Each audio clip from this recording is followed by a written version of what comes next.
लोकसभा चुनाव का बिगुल बज चुका है। उसी बीच अगर बात की जाए तो मेरठ लोकसभा इस वक्त सबसे हॉट सीट मानी जा रही है। रामायण में राम का किरदार निभाने वाले अरुण गोविल इस वक्त हमारे साथ हैं।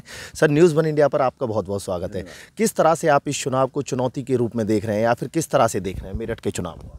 मेरे लिए ये चुनौती तो नहीं है, पर हाँ, चुनाव तो चुनाव ही होता है। तो मैंने इसमें बहुत जितना मैं कोशिश कर सकता था, जितना मैं काम कर सकता हूँ, जितना मैं लोगों से मिल सकता हूँ, बेसिकली जो मैंने किया है वो सब जनसंपर्क किया है बेसिकली, ताकि लोगों को ये महसूस हो कि हाँ, मैं यहाँ हूँ और मैं यहाँ के लिए सीरियस हूँ। इस बात के लिए मेरी जन्मभूमि है, मैं यहाँ पला बढ़ा और मेरी पढ़ाई भी यहाँ हुई, तो और उसके बाद अब मैं यहाँ इसको कर्मभूमि बनाने के लिए आया हूँ। सर, कहा जा सकता है कि जिस तरह से लोकसभा चुनाव है, मेरठ की अगर बात होती है 9, 14 और 19 में भारतीय जनता पार्टी का कब्जा रहा है। अब की बार 24 में फिर भारतीय जनता पार्टी लगातार यहाँ पर अपने दिग्गजों को स्टार प्रचारकों के आने के बाद लगता है कि कल का माहौल जिस तरह से देखने को मिला रोड शो के बाद, मुख्यमंत्री योगी आदित्यनाथ के रोड शो के बाद फिर एक बार माहौल बदलता हुआ नजर आया है। नहीं, माहौल बदलता हुआ नहीं, माहौल तो है ही है, शुरू से ही बना हुआ है, उसमें बदला नहीं है बल्कि और बढ़िया होता चला जा रहा है माहौल, तो which is a very positive sign. Sir, आपका पहला चुनाव है, अभिनेता के बाद आप नेता के किरदार में पहुंचे हैं। कहा जा सकता है कि इसमें कहीं ना कहीं कुछ ऐसी समस्या देखने को मिल रही होंगी, उनको आप किस तरह से हैंडल कर पा रहे हैं? समस्या तो देखिए, कोई भी काम हम करते हैं तो उसके अपने होती हैं थोड़ी बहुत। अब उनको आप समस्या कहें या उनको सोच कहें, जो भी आप शब्द देना चाहें, पर वो होता है और उसको these are being tackled by the संगठन हमारे। और मेरे पास जो काम है इस समय वो केवल जनसंपर्क का है। सर, मेरठ की जनता जिस तरह से रामायण में राम का किरदार आपने निभाया है, मेरठ की अगर जनता की बात की जाए, बुजुर्ग महिलाओं की बात की जाए, कई कई घंटे दरवाजों पर खड़े होकर के स्वागत करने का इंतजार करती हैं। बिल्कुल, बिल्कुल सही बात है।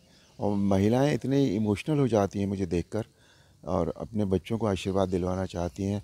बल्कि जो काफ़ी एजड महिलाएं हैं वो कहती हैं मुझे हमारे सर पर हाथ रखिए। तो अब मुझे पता है कि मैं उस जो हाथ रखने का मुझे अधिकार नहीं है और ना ही मैं उस योग्य हूँ, पर फिर भी उनकी इच्छा है तो मैं रख देता हूँ। सर, मैं आपसे एक सवाल पूछना चाहूँगा। जिस तरह से रामायण में आपने किरदार निभाया है, बेहतरीन किरदार रहा है, लोग बड़े लोकप्रियता के साथ आपको मानते हैं, लेकिन मेरठ की जनता के बीच में आप जा रहे हैं। कहीं ना कहीं अगर देखा जाए कि अभिनेता और नेता के बीच में वो चीज़ बदलाव यहाँ देखने को मिल रही है। नहीं, अभी तक तो कुछ बदलाव नहीं है। मतलब पहले भी लोग मुझे प्यार करते थे, आदर देते थे, आज भी वही कर रहे हैं। और ये जानने के बाद भी कि मैं चुनाव में आ गया हूँ, वो आदर सम्मान पहले से बहुत ज़्यादा बढ़ गया है। अगर बसपा की बात की जाए, बसपा ने यहाँ पर जो कार्ड खेला है, त्यागी कार्ड खेला है, उसी के साथ अगर सपा की बात की जाए तो यहाँ पर एससी कार्ड खेला है। क्या कहीं ना कहीं भारतीय जनता पार्टी को इससे नुकसान हो सकता है? देखिए, ये सब का जवाब मैं नहीं इस समय नहीं दे पाऊँगा, क्योंकि ये काम संगठन का है। ये स्टडी करना और कोई समीकरण अगर उनको बनाना होता है तो ये सब काम संगठन हमारा। सर, पश्चिम यूपी में एक वर्ग है ठाकुर, आपने भी बोला ठकुरवाइन को मना लेते हैं, लेकिन कहा जा सकता है कि उनको किस तरह से मेरठ में साथ पाएंगे आप? देखिए, मैं बार बार आप सब लोगों से वही कह रहा हूँ, मेरा काम है जनसंपर्क का। ये सारे जितने काम हैं पीछे के, जो भी आप मनाने की बात करते हैं, कार्ड खेलने की बात करते हैं, भुनाने की बात करते हैं, कुछ डिफरेंट शब्दों का प्रयोग होता है, ये सब काम संगठन कर रहा है। संगठन is looking after that. Sir, मेरा आखिरी सवाल आपसे, आज अंतिम दिन है चुनाव प्रचार का, 5 बजे चुनाव थम जाएगा, उसके बाद 26 तारीख को मतदान होना है। किस तरह से लोगों से अपील कर रहे हैं, और अगर रामायण में राम के किरदार निभाने वाले अरुण गोविल किस तरह से लोगों को प्रेरित कर रहे हैं घर से बाहर निकलें, वोट डालें?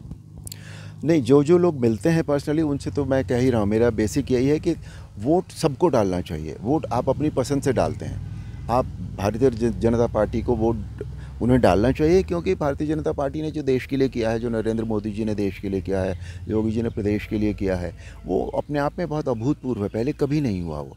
तो सब लोगों को वोट डालना चाहिए और भारतीय जनता पार्टी को ही डालना चाहिए और घर से निकलना चाहिए। वोट देश के प्रति कर्तव्य होता है और हमारा अधिकार होता है, हमें अपने अधिकार का प्रयोग अवश्य करना चाहिए। लोकतंत्र के महापर्व में बढ़ चढ़ के हिस्सा लें। बिल्कुल लेना चाहिए, एक महायज्ञ है, उसमें अपनी आहुति उन्हें ज़रूर डालनी चाहिए।